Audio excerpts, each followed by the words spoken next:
So today's going to be an exciting day, one way or the other. I am headed to Beaufort, North Carolina, not to be confused with Beaufort, South Carolina, where I was just a couple of weeks ago.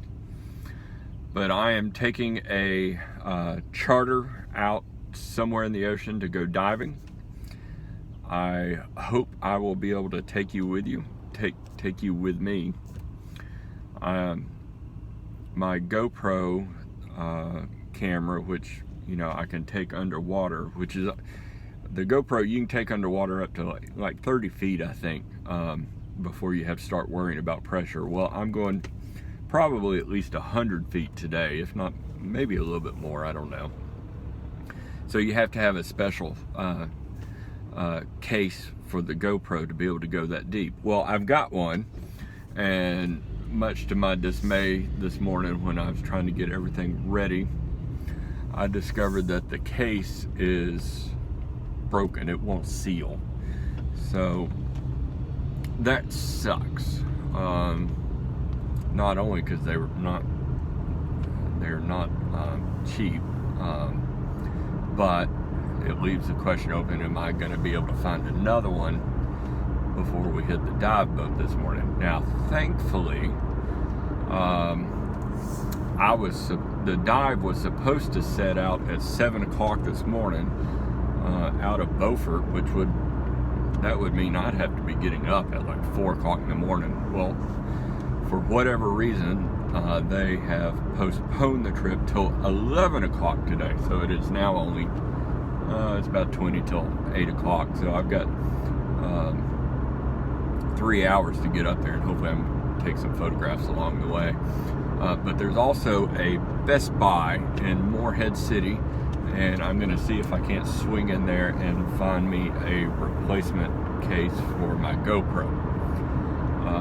And if so, you get to go with me. Isn't that great? If not, nobody will probably ever see this video. Alright guys, hope to see you soon. Bye. Alright, some great news. You get to go diving with me. I managed to find a Best Buy that just opened, and they had one. So I got it. We'll be there soon.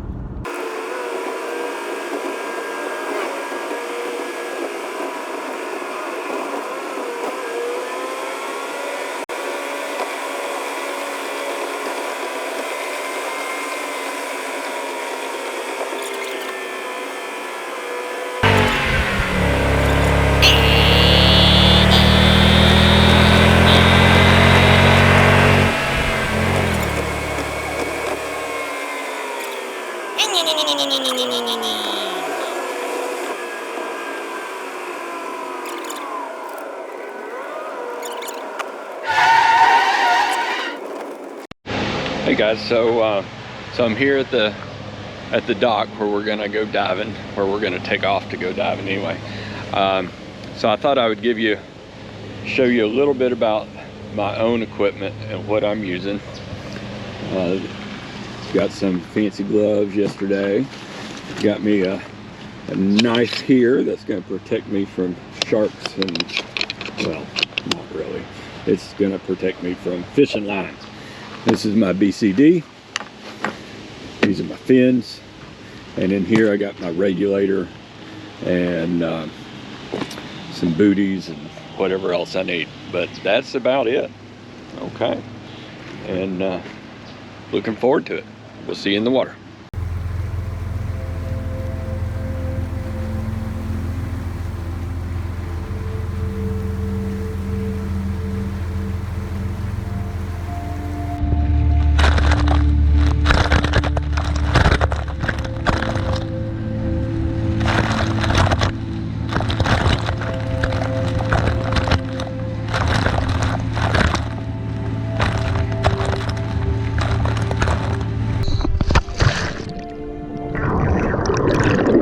Okay guys, I'm gonna take it from here. This is about a week later after the dive. I'm back home, comfortable in my nice warm house. You can see a school of amberjacks swimming up by right there. A little bit of a disclaimer as we get started. This is not meant to be a YouTube video where I teach you how to dive. I do not know how to dive. This represents my third and fourth ocean dive to any sort of depth. And I'll make some commentary, I'm sure, about diving and what it's like. But no, this is just a sightseeing video. Just come along with me. The fellow right there you see is my dive buddy. Every time you go diving, you always go with a buddy. You never go diving alone unless you are incredibly high certified. I am advanced open water certified, and I have my enriched air certification as well, which means I'm allowed to breathe air that's been enriched. Today I'm diving with a 31% oxygen mixture, and the rest is nitrogen. We're diving not terribly far offshore off of Beaufort. You could just see the tops of the hotel rooms along the horizon if you look really close enough. We're swimming the James J. Francesconi tugboat. This was a tugboat that was intentionally sunk in May 16th, 2016. If you Google it up or search it for YouTube, you'll see there's a video of the actual sinking of the tugboat. And the depth here is surprisingly shallow. You'll notice earlier in the video I said we're going somewhere out to the ocean. At that point I actually did not know where we were going. Some of the dive charters don't tell you where you're going until you get there, for a good number of reasons. The first and foremost being they're not certain what the water conditions are going to be like when you go out. So we came across the tugboat and went diving. We're in about 60 foot of water, so it's not terribly deep. Not being deep offers some benefits. The first benefit and the primary benefit is you do not run through your oxygen as fast as you would if you were at a deeper pressure. So ordinarily at a 100 foot to 120 foot dive, you're looking at a bottom time really not a whole lot more than 15 minutes, and you can ascend and have a little bit longer time than just having a slow ascent. But here at 60 foot of water, we enjoyed a good bottom time, over 40 minutes. So, and that's only possible because we did not go super deep. Point out a little bit of the wildlife you're seeing here. That's a black sea bass swimming along beside a sea urchin.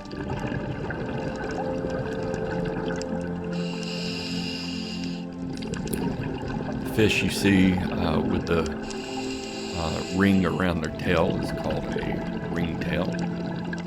We're swimming along the hull of the sunken boat here.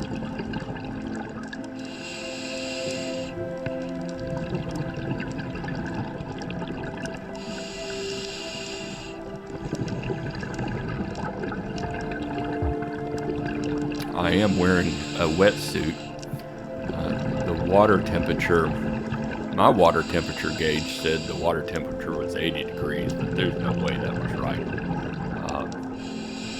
I'm guessing that the water temperature was actually somewhere in the mid to lower 70s. There you can see a plaque commemorating the tugboat in honor of a person who devoted his life, James J. Francesconi, devoted his life to artificial reefs along the North Carolina coast. Here you can see we're swimming up into the pilot house of the boat, where now a whole bunch of ringtails call it home. I have gone through the video and color corrected to the best of my ability, but I will say that color correction underwater is quite difficult. There you can see some groupers swimming. Wish I could have taken some of them home with me for dinner. You'll also notice that the fish don't seem to be terribly scared of me. There I'm checking my air pressure and seeing how much longer I can stay underwater.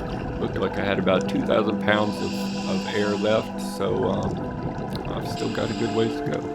So see a black sea bass there with a starfish, and if you look close, there's going to be another starfish just down at the bottom there. But as I was saying, the water temperature is not all that bad. The wetsuit certainly helps, keeps you a little bit warmer than maybe normal. There's another starfish. And you can see that the fish do not behave the way an animal on land behaves. You know, if you go out at night and there's a possum or a raccoon or something, whatever, a little wild animal you stumble across, unless they're seriously habituated to people, say a squirrel is on a college campus, they're not going to let you get very close to them. And even then, they're certainly not going to let you touch them or anything like that. Well, the fish behave quite differently. They're very curious. They want to know who you are, what you're doing. And they'll just happily swim right up to you.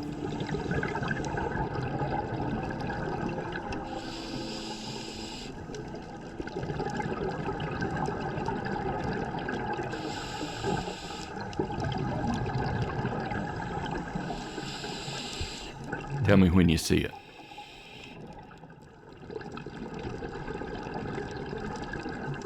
There it is. You had to look close, but every now and then, if you're watching, you could spot one of these guys, a little flounder, hanging out on the bottom.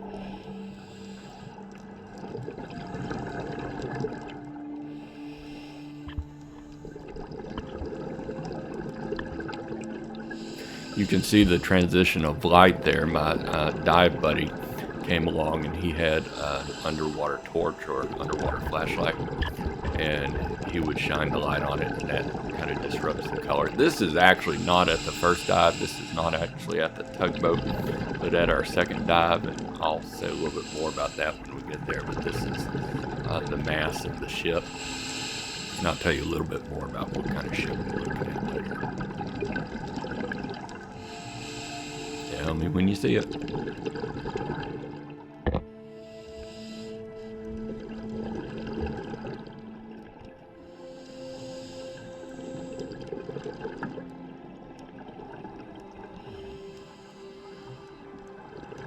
We went under that ledge looking for a grouper, but found a flounder.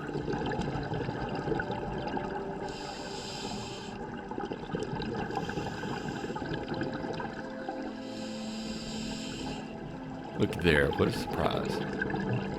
You can see all that red algae floating around. There was not a good consensus on the boat as to what exactly that was, but it was everywhere. And again, here, ringtails swim around.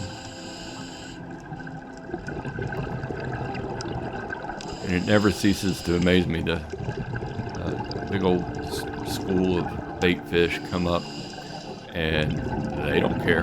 They just swim right around you. You swim right through them. But every now and then you'll see them make room for a bigger fish getting out of the way, because maybe an amberjack is swimming around.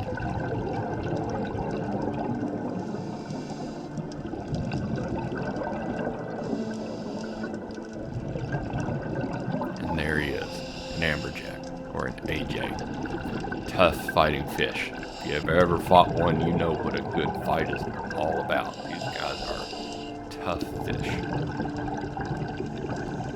Good eating fish, too.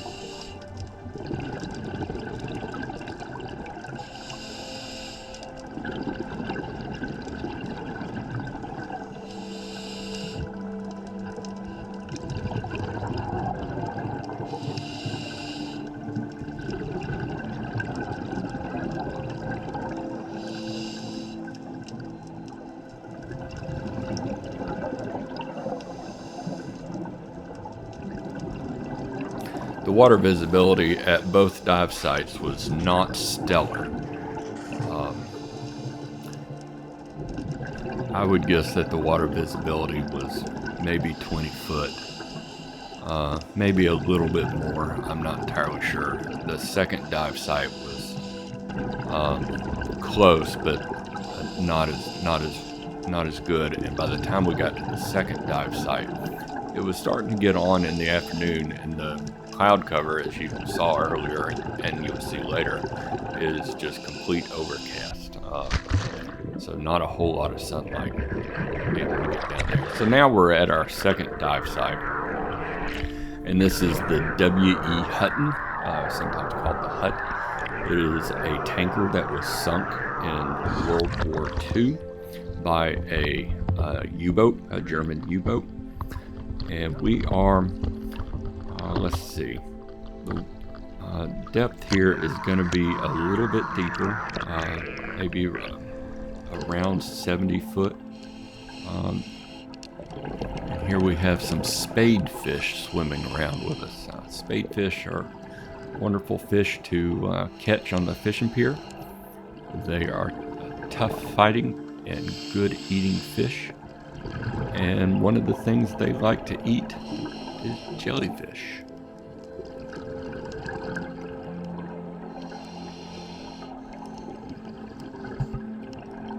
But as you'll notice, there's the wreckage of this boat is nowhere near as intact as the tugboat was. This boat has pretty well fallen apart, and because it has fallen apart, it's a little bit it's not what you might call a beginner's dive. It's more beginners do fine on it. I did fine on it. Thankfully I had I just followed my scuba buddy around and let him give me the tour, although I think it was his first time there too. But it can become a little bit disorienting because everything kind of looks the same. Your water visibility is quite limited, and the wreckage itself is quite long. It can be, I believe the wreckage is supposed to be about 412 foot long, spread out, of course. So the ship, of course, is broken apart. It was hit by 2 torpedoes.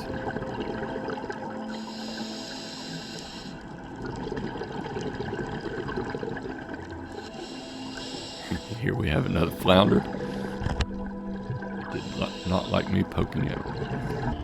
You can just barely make it out. I could just bet, and the visibility with the camera is actually better than the visibility I had underwater. I could just barely see something off in the distance. I couldn't quite figure out what it was, but I knew I wanted to go see it. We're making our ascent, and when you make your ascent, you have to make a safety stop, so you have to stay underwater. You can't just swim straight up to the surface. You gotta stay underwater for a little bit. And I saw this guy just hanging out, and I had to get up close enough to see what it was. There it is, a barracuda, and he could have cared less about me.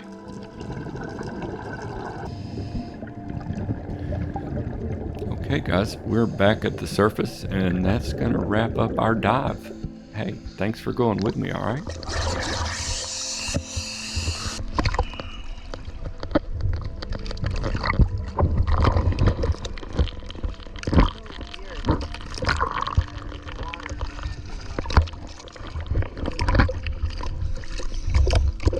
Well guys, thanks for going with me. A couple of great dives, I think. These decent dives anyway. The visibility certainly could have been better, particularly at that second dive. I'll let you know, well, I will have already told you where we went, and it was a tugboat, and it was a World War II wreck on Hutton. But I'll have some more information for you. I will have already had some more information for you. And but you know, great dive. We saw a couple of groupers, some amberjack, not as many amberjacks as I expected, and some, let's see, sea bass. We saw some spadefish, big spadefish, especially at that second dive, big spadefish. Some flounders. Really enjoyed looking at those flounders, and a bunch of other little fishies. So hey, what do you know? Thanks for going with me. We'll see.